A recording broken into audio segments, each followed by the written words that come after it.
یہ میری بات پکی پلے باندھنے میں ہر جمعے کہوں گا یہ بات۔ یہ 2 صفحے جب جمعہ شروع ہوا ہے نا، 2 صفحے 3 صفحے، یا وہ بندے جو جمعہ شروع ہونے سے پہلے مسجد میں آئے تھے ان بندوں کو جمعہ پڑھنے کا ثواب ہوا ہے، باقی جتنے بندے آئے ہیں ان کو صرف ظہر کی نماز کا ثواب ہوگا۔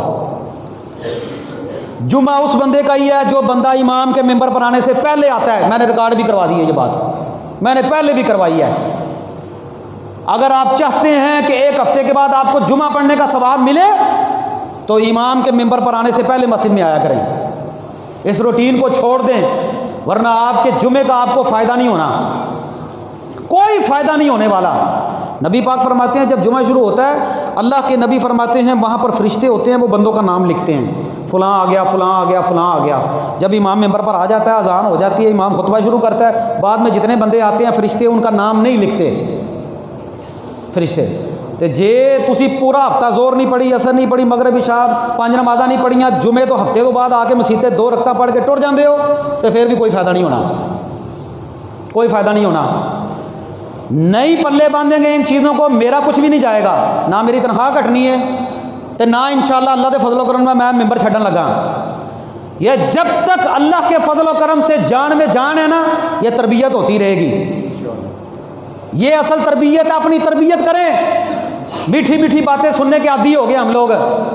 جو بندہ پورا ہفتہ نماز نہیں نہ پڑھتا، اہل حدیث نہ کھوائے اپنے آپ کو، خبردار کوئی بندہ اپنے آپ کو اہل حدیث کہے کہ میں اہل حدیث ہوں، یا جس بندے کے پاس پیسے زیادہ ہیں وہ سمجھے کہ میں جا کر 1:30 بجے جمعہ پڑھ کے آ جاؤں گا، میرا جمعہ ہو گیا۔ کوئی جمعہ نہیں ہوا اس کا، کوئی اس کی 2 رکعتیں پڑھی ہیں اس نے صرف۔ جس بندے نے پورا ہفتہ نماز نہیں پڑھنی، وہ جمعہ نہ بھی پڑھے تو کچھ نہیں ہوتا۔ پلے باندھ لے ان باتوں کو میری، پورے ہفتے کے بعد 2 رکعتیں پڑھنے والا بندہ ان باتوں کو پلے باندھ لے، وہ کسی بڑی مسجد میں جا کر 2 رکعتیں پڑھ لے، 2 رکعتیں پڑھنے کا کوئی فائدہ نہیں ہوگا۔ نہ پڑھا کرو جمعہ، اللہ دے سان چاڑ دیو،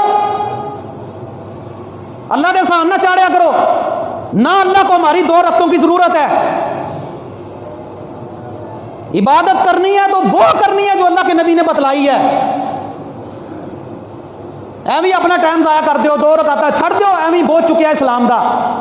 ہم نے اسلام کا جو بوجھ اٹھایا ہوا ہے نا، اے لا دیو کندیاں تو سٹ دیو تھلے۔ ہفتے بعد 2 رکعتاں پڑھ کے تے اسی تو اب سمجھنے احسان چاڑ چھڑیا مسیت والےاں تے، اللہ تعالیٰ تے، یا کلمہ پڑھ کے احسان کیتا ہے۔ یہ جو اسلام کا بوجھ ہم نے اٹھایا ہوا ہے نا، اس کو نیچے پھینک دیں۔ تلخی ضرور ہے ان باتوں میں، لیکن میں یہ باتیں صحیح کھری باتیں سنا رہا ہوں آپ کو۔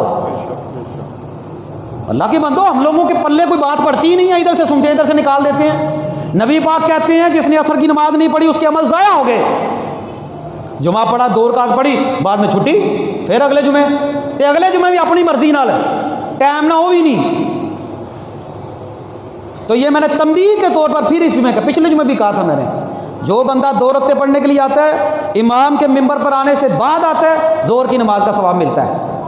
تو ظہر کی نماز جب آپ نے ہفتے کو نہیں پڑھی، اتوار کو نہیں پڑھی، سوموار کو نہیں پڑھی، منگل کو، بدھ کو، جمعرات کو، 5-6 دن آپ نے نہیں پڑھی، تو جمعے تو بھی نہ پڑھو گے تو کی ہو جائے گا؟ سمجھیں ان باتوں کو۔ اگر عبادت کرنی ہے تو اللہ کے نبی کے بتائے ہوئے طریقے پر عبادت کریں۔ آپ قرون اولا میں نبی پاک محبت کے دعوے ہم کرتے ہیں، نبی پاک کے دور میں صحابہ میں سے کوئی ایک زندگی کا ایک خطبہ جمعہ نبی پاک کے صحابہ میں سے کسی ایک کا دکھا دیں کہ نبی پاک ممبر پر آتے ہو، بندے بعد میں مسجد میں آتے ہوں۔ دین تو وہیں سے آیا نا، نبی پاک یا نبی پاک کے صحابہ، یا نبی پاک کے صحابہ کے بعد جو افضل ترین دور تھا، اس دور میں کوئی بندہ اس طرح جمعہ پڑھتا ہو کہ امام صاحب ممبر پر اکلے ہی لگے رہن، تو بندے ادو آن جدو گھڑی تے ٹائم ہو جائے۔ مسلمان تب آتے تھے جب نماز کھڑے کرنے کا ٹائم ہو جاتا تھا۔ اس طرح کی تو کوئی مثال نہیں ملتی۔ یہ ہمارا اپنا بناوٹی دین ہے، اس سے تائب ہو جائیں، توبہ کر لیں، سمجھ لیں اس بات کو۔ اگر آج اس دین پر ہمیں موت آ گئی نا، جو جس طرح ہم کر رہے ہیں، تو بڑا مشکل معاملہ ہے بھئی۔ اللہ معاف کرے تو کسی کو بھی کر سکتا ہے، لیکن معاملہ بڑا مشکل ہے۔ اللہ ہمیں صحیح معنوں میں قرآن و سنت کی سمجھ عطا فرمائے۔ اقول قولی ھذا استغفر اللہ لی ولکم۔